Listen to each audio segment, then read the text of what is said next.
On se demande souvent comment des changements minuscules peuvent donner des résultats extraordinaires.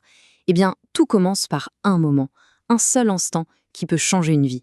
Pour James Clear, l'auteur dont on va parler, ce moment a été brutal, presque fatal en fait. Alors, imaginez un peu la scène. C'est le dernier jour du lycée. Un camarade de classe balance sa batte de baseball, perd le contrôle et la batte s'envole, droit dans le visage de James. Le choc est tellement violent qu'il perd connaissance. Quand il se réveille, il voit juste des taches rouges partout sur ses vêtements, du sang qui coule de son nez. Le cauchemar. Les conséquences sont dévastatrices. Il est plongé dans un coma artificiel. Pour ses parents, c'est un cauchemar qui se répète, après la leucémie de sa sœur quelques années plus tôt. Heureusement, il s'en sort. Mais la route est longue, très longue. Et pourtant, c'est de ce point le plus bas que va naître une philosophie de vie, incroyablement puissante. Allez, on plonge dans cette histoire. On va voir ensemble comment une tragédie a pu mener à cette idée géniale de l'amélioration de 1%. Ensuite, on explorera un concept clé, changer son identité. Puis, on passera au concret avec les 4 lois du changement. Et enfin, on verra comment tout ça nous permet, en quelque sorte, de devenir l'architecte de notre propre vie. C'est parti. Première étape, le choc d'une vie. Parce que souvent, avant de pouvoir se reconstruire, il faut toucher le fond. Et pour James Clear, ce n'était pas seulement une blessure physique, c'était aussi une blessure psychologique bien plus profonde. Faut savoir que le baseball, pour lui, c'était tout. C'était son rêve.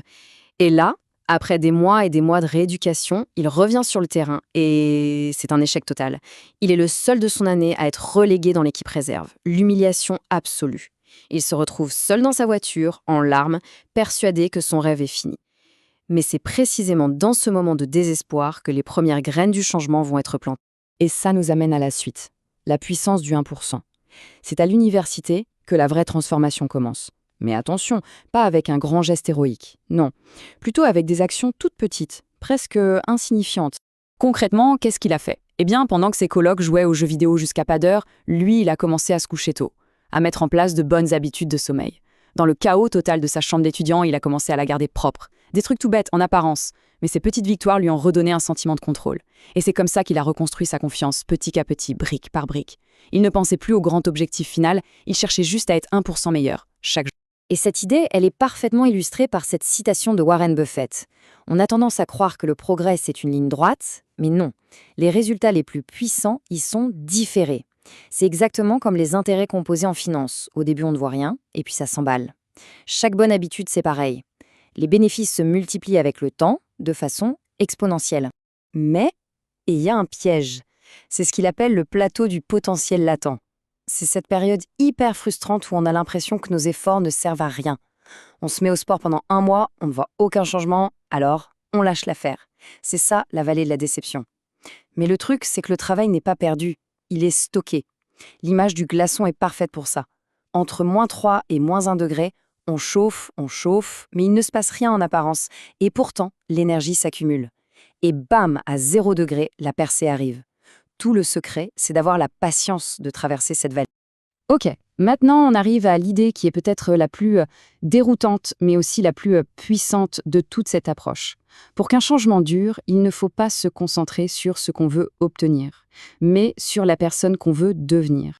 Ce schéma illustre parfaitement la différence. La plupart du temps, on fait l'inverse. On se concentre sur les résultats. Je veux perdre 10 kilos, je veux écrire un livre. C'est un changement qui va de l'extérieur vers l'intérieur. L'approche qui marche, c'est de faire le contraire. On commence par l'identité, par ce qu'on croit être. Je suis une personne sportive, je suis un écrivain. Et ensuite, les actions découlent naturellement de cette nouvelle identité. L'objectif n'est plus de lire un livre, c'est de devenir un lecteur. L'exemple du fumeur, c'est le plus parlant. Imaginez 2 personnes à qui on propose une cigarette. La première répond « Non merci, j'essaie d'arrêter ». Dans sa tête, elle est encore une fumeuse. Elle se prive de quelque chose. La seconde répond « Non merci, je ne suis pas fumeur ». On sent la différence, c'est énorme. Le changement d'identité est déjà fait. Chaque nom qu'elle prononce ne fait que renforcer qui elle est devenue. C'est un changement de paradigme total.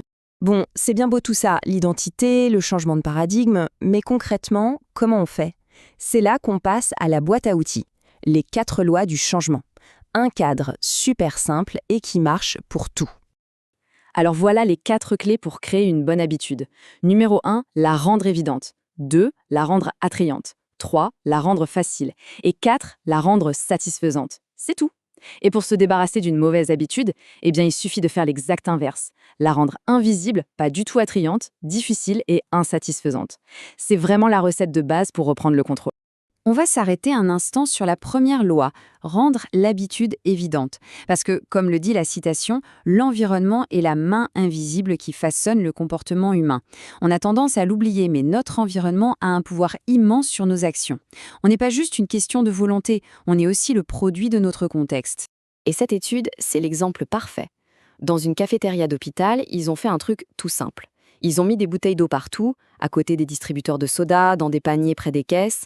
Résultat, les ventes d'eau ont grimpé de plus de 25% et les ventes de soda ont chuté.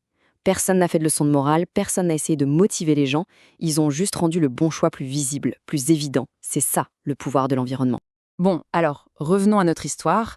On se souvient de ce jeune homme anéanti dans sa voiture, son rêve de baseball en miettes. Qu'est-ce qu'il est devenu après avoir appliqué tous ces principes jour après jour? Eh bien, les résultats ont largement dépassé ses rêves les plus fous. 6 ans après son accident, regardez cette liste. Capitaine de l'équipe, sélectionné parmi les meilleurs joueurs universitaires, meilleur athlète de son université, et même intégré à l'équipe académique All-America d'ESPN qui récompense les meilleurs étudiants athlètes du pays. Et pour couronner le tout, il reçoit la médaille du président, la plus haute distinction de son université. Tout ça, pas grâce à un grand plan, mais grâce à des centaines de petites habitudes, de choix minuscules, répétés encore et encore. Ce schéma final, il résume parfaitement l'idée. Chaque journée est plein de ces petits moments décisifs. Un choix anodin peut nous envoyer sur une trajectoire complètement différente. Est-ce qu'on fait un peu de sport ou est-ce qu'on allume la télé? Est-ce qu'on se prépare un truc sain ou on commande une pizza? Chaque choix est comme un petit aiguillage sur une voie ferrée. Pris isolément, ça ne change rien. Mais accumulé sur des mois, des années, ça nous emmène à des destinations radicalement différentes. La question qui se pose, finalement, c'est celle-ci. Il ne s'agit pas de chercher la grande révolution, le changement radical. Non. Il s'agit de trouver ce petit truc, ce 1%, ce rien qui, si on le répète, peut finir par tout changer. Quelle est cette toute petite action qui pourrait être entreprise dès aujourd'hui pour se mettre sur une meilleure trajectoire?